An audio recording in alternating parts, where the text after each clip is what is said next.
Te abençoe, que Deus te guarde, te proteja, te dê muita saúde, guarde a sua família. Lembrando que tudo o que precisamos vem dele, porque dele, por ele, para ele são todas as coisas. Tem um beco aqui no bairro onde eu moro e bem na entrada dele está escrito assim na parede: Deus sem nós é Deus e nós sem Deus não somos nada. A vida vem dele, o ar que respiramos vem dele, a saúde, a força para trabalhar vem dele. Ainda que a pessoa não reconheça e não creia nele, ninguém é super-herói por si mesmo. Se o homem fosse tão bom, ele impediria a sua morte, ele impediria um infarto, ele impediria as tempestades, ele impediria o vento, os deslizamentos, ele impediria o fogo de se alastrar quando acontece um incêndio numa floresta ou numa casa, ele impediria a morte do filho, da mãe, do pai, ele acharia a cura para essa humanidade, ele cessaria a guerra com uma só palavra. Enfim, se o homem fosse bom por si só, eu acho que ele nem estaria nesse mundo, porque viver nesse mundo não é para qualquer um, não. Para aguentar o rojão do dia a dia, meu filho, você que me ouve, eu te aconselho, esteja enraizado no Deus que não se abala. Porque aquele que confia na força do braço, que confia no nome, fulano indica, ciclano, né, tem uma boquinha lá dentro para mim, filho, vai cair. Não tô desejando a queda de ninguém, não. Mas eu tô te falando que quando você coloca a sua confiança em coisas que são abaláveis, limitadas, coisas que foram criadas por mãos humanas, não tem como ficar de pé. Você pode se apegar ao arranha-céu mais alto, o vento, o terremoto pode derrubar ele de lá. Você pode se apegar na pessoa que você mais confia, ela pode morrer a qualquer momento. Você pode arrematar, igual as pessoas no início da pandemia, ia no supermercado e arrematava o lote inteiro de álcool, dava até briga, dava tapa no supermercado. A pessoa estava lá com o carrinho dela e 300 litros de álcool lá dentro. Quantas pessoas que tiveram tanto medo, não saíram na rua, não tinham contato com ninguém, colocava plaquinha na porta de casa, não estou recebendo visitas, morreram. Tem uma irmã lá na igreja que há alguns anos atrás o médico falou para ela, infelizmente, o caso da senhora é delicado e a senhora tem pouco tempo de vida. O médico morreu há anos, ela tá aí firme, igual um coco. A nossa vida, a palavra de Deus compara um sopro, uma nuvem passageira, uma erva, a relva que de manhã tá verdinha, linda, viçosa, e de tarde, quando vem aquele calor, aquele sol escaldante, ela seca, deixa de existir. Nascemos completamente nus, banguelos, desprovidos de tudo. Se ao nascer você deixar um bebê sozinho, ele morre. Não sabe comer, não sabe se vestir, não sabe se limpar, se trocar, andar, falar. Ele morre. E nós vemos hoje em dia pessoas que colocam a sua confiança em riquezas, sendo que a nossa confiança precisa estar no dono de todas as riquezas. A palavra fala claramente lá em Ageu, capítulo 2, versículo 8. Declara o Senhor dos Exércitos, tanto a prata quanto o ouro me pertencem. Tudo está nas mãos de Deus. O que nós vamos levar? E melhor do que, ainda que se, embora seja impossível levar alguma coisa, é o nome que nós deixamos, o legado, o caráter, o exemplo. É tão maravilhoso quando você pega a Bíblia E você lê quem foi Daniel, Deus fechou a boca dos leões, ele orava, Deus revelava sonhos, mistérios. Paulo, que suportou tantas coisas por amor a Cristo, atrás das grades, escrevendo cartas que até hoje falam conosco.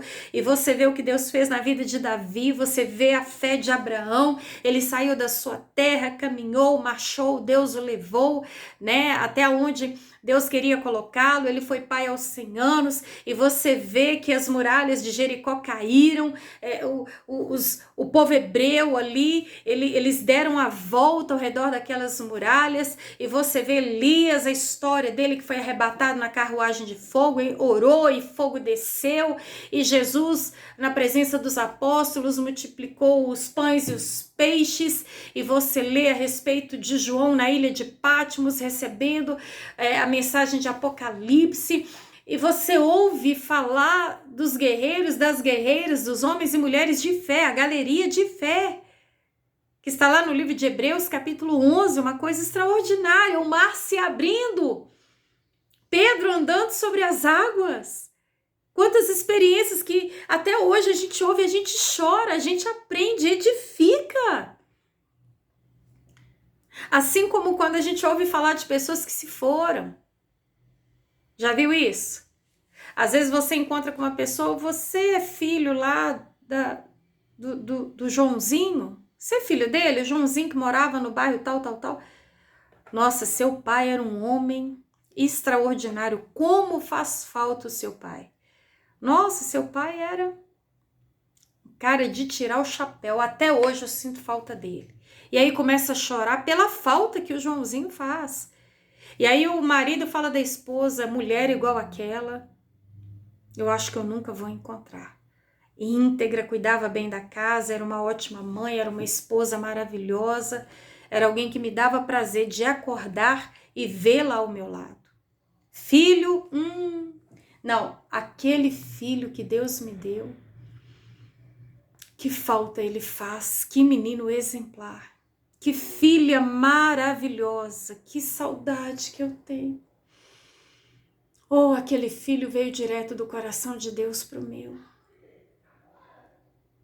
É gostoso isso, né? Quando se fala da mãe, do pai, se fala do exemplo de fé, aquela pessoa que quando eu chegava em casa estava ali orando, estava clamando, era uma pessoa que eu nunca vi falar palavrão, sempre abençoando, profetizando vida, sempre falando que ia dar certo, lutava comigo, sonhava comigo, chorava comigo, eu nunca vi uma pessoa com uma fé como aquela.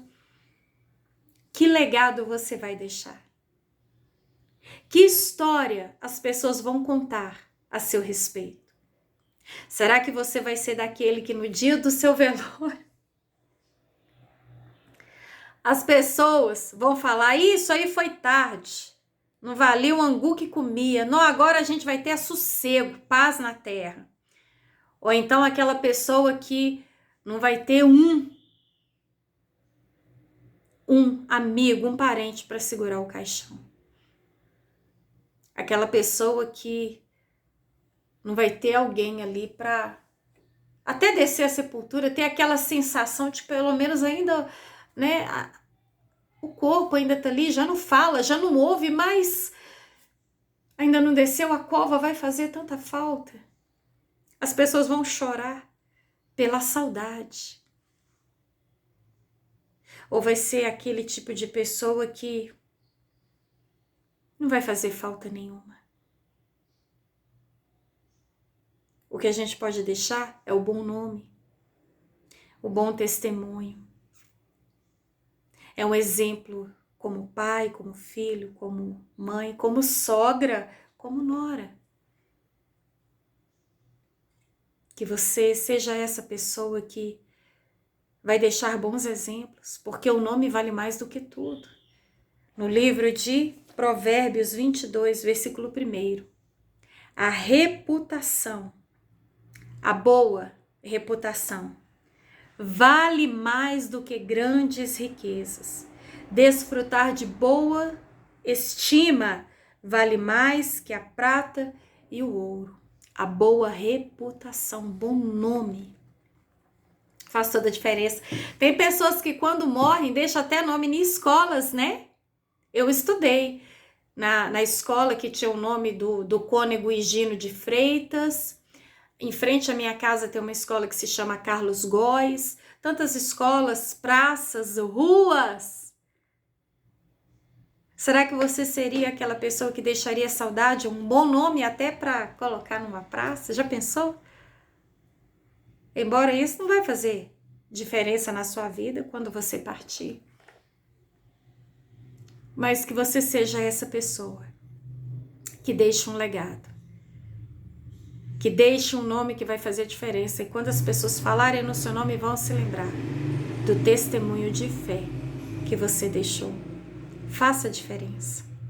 Lembre-se, nada trouxemos e nada levaremos. Mas a sua história, mesmo depois da sua partida, pode continuar inspirando muitas outras a serem um homem de fé, uma mulher extraordinária, um filho exemplar. O nome vale muito mais do que toda riqueza, do que o bom perfume, perfume finíssimo. Amém?